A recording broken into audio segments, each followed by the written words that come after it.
आप लोग सोचते होंगे कि ये सब क्या है, तो आप लोग को बता दें कि ये सब सौर मंडल है। सौर मंडल में क्या क्या है? सौर मंडल में सूर्य है, सूर्य के बाद ग्रह है, तारा है, उल्का पिंड है, उपग्रह है। इन सब को मिला के एक सौर मंडल बनता है। तो कोई पूछे कि सौर मंडल किसे कहते हैं, तो सौर मंडल ये सूर्य हो गया, ये तारा हो गया, ये ग्रह है, ये पृथ्वी पृथ्वी भी ग्रह ही कहलाती है, ये उपग्रह है, ये उल्कापिंड है या क्षुद्र ग्रह जिसको हम लोग बोलते हैं। इन सब को मिला के एक सौर मंडल का निर्माण होता है। सौर मंडल का नाम सौर मंडल कैसे पड़ा? सौर मंडल का जन्मदाता सूर्य ही है। एक्चुअली आज से 5 बिलियन साल पहले एक नए तारा का जन्म होता है जिसका नाम है सूर्य। और सूर्य के नाम से ही सौर मंडल का नाम पड़ा। तो यहाँ तक आप लोग को क्लियर हो गया होगा कि सौर मंडल का नाम कैसे पड़ा और सौर मंडल किसे कहते हैं। कि सौर मंडल की खोज किसने की थी? मंडल की खोज 1543 ईस्वी में निकोलस कोपरनिकस ने खोज की थी। देख लीजिए, सूर्य है, ग्रह है, पृथ्वी है, उपग्रह है, उल्कापिंड है, इन सब का खोज 1543 ईस्वी में कोपरनिकस ने की थी। और इस खोज के दौरान इसने पाया कि सूर्य केंद्र में है और बाकी ग्रह जो है कि सूर्य का चक्कर लगाती है।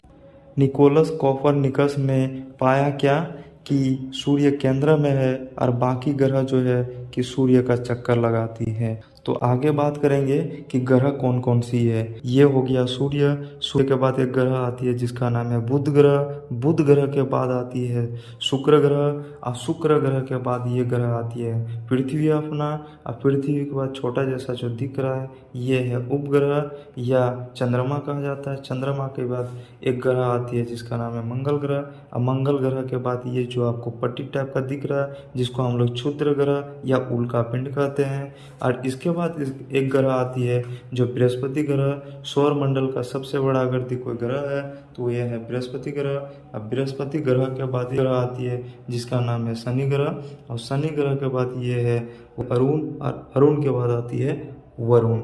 जितने भी आप लोग को दिख रहा है ग्रह है, उल्कापिंड है, तारा है, उपग्रह है, इन सब सारे के सारे खगोलीय पिंड है जिसका खुद के पास प्रकाश और ऊष्मा है जिसे हम तारा बोलते हैं। और जिसके पास ऊष्मा और प्रकाश नहीं है उसे हम लोग ग्रह बोलते हैं।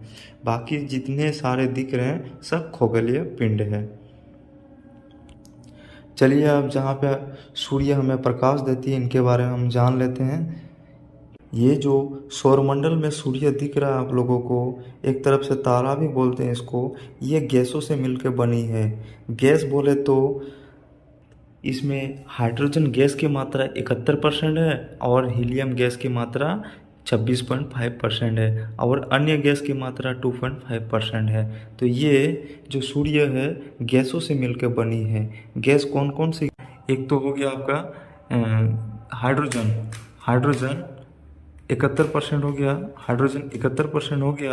और हीलियम हीलियम हो गया 26.5% हीलियम का गैस। और बाकी जो अन्य गैस है वो है 2.5%। देखिए आप लोग, हाइड्रोजन 71% और हीलियम 26.5% और अन्य गैस जो है कि 2.5%। इन तीनों गैसों से मिलके एक सूर्य बनती है जिसका कलर इस तरह है और इसीलिए ये इतना गर्माहट होती है। ये जो सूर्य है, ये सूर्य की जो केंद्र है, ये जो सूर्य का केंद्र है, केंद्र बिंदु है, इस सूर्य का केंद्र जिसको हम लोग नाभिकीय सनलाइन बोलते हैं, इसी केंद्र को नाभिकीय सनलाइन बोलते हैं। आप लोग याद कर लीजिएगा या कहीं पे नोट कर लीजिएगा कि जो सूर्य का केंद्र है जिसको हम लोग नाभिकीय सनलाइन बोलते हैं। एक बार लिख देते हैं आप लोग को, नाभिकीय सनलाइन। इसके बाद जो सूर्य है, सूर्य का अगर तापमान देखें हम लोग तो सूर्य का तापमान, ये जो केंद्र है ये केंद्र में सबसे अधिक तापमान होती है। इसका टेम्परेचर अगर देखा जाए, इसकी तापमान की मात्रा देखा जाए तो 15 मिलियन डिग्री सेल्सियस। कितना? 15 मिलियन डिग्री सेल्सियस। इसकी केंद्र की तापमान 15 मिलियन डिग्री सेल्सियस है। किसकी? सूर्य की। इसके बाद इसकी सतह की जो तापमान है, ये जो सतह है, इसकी सतह की जो तापमान, सूर्य की सतह की जो तापमान है, ये 6000 डिग्री सेल्सियस है। कितना? 6000 डिग्री सेल्सियस। और इसकी जो साइड में जो धब्बे करके होती है, इसका सूर्य के जो साइड में धब्बे करके होती है, इसकी अगर तापमान की बात करें तो 1500 डिग्री सेल्सियस है। 1500 डिग्री सेल्सियस। ये जो सूर्य से सूरज की किरणें, एक रंगीन प्रकाश सुबह सुबह जब हम लोग उठ के देखते हैं, और यहाँ से जो प्रकाश निकल के हमारे पृथ्वी तक पहुँचती है, जिसका नाम क्या है? अरोरा क्या बोलते हैं?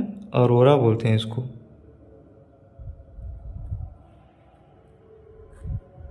अरोरा। ये जो सूर्य है, आज सूर्य के बगल में एक तारा दिखता होगा चमकते हुए आप लोगों को, जिसका नाम है साइरस तारा। इसी को सबसे अधिक सौरमंडल में सबसे अधिक चमकने वाला तारा कहा जाता है। तारा का नाम क्या है? साइरस। साइरस जो सौरमंडल में सबसे अधिक चमकता है। चमकता इसीलिए है क्योंकि ये सूर्य के नज़दीक है, और सूर्य के नज़दीक के कारण से ही इस तारा का चमक बढ़ जाती है, जिसके कारण सौरमंडल में सबसे तेज चमकता है, जिसका नाम है साइरस तारा। यहाँ तक हम लोगों ने देख लिया था। अब हम लोग बात करेंगे कि सूर्य ग्रहण होता कैसे है।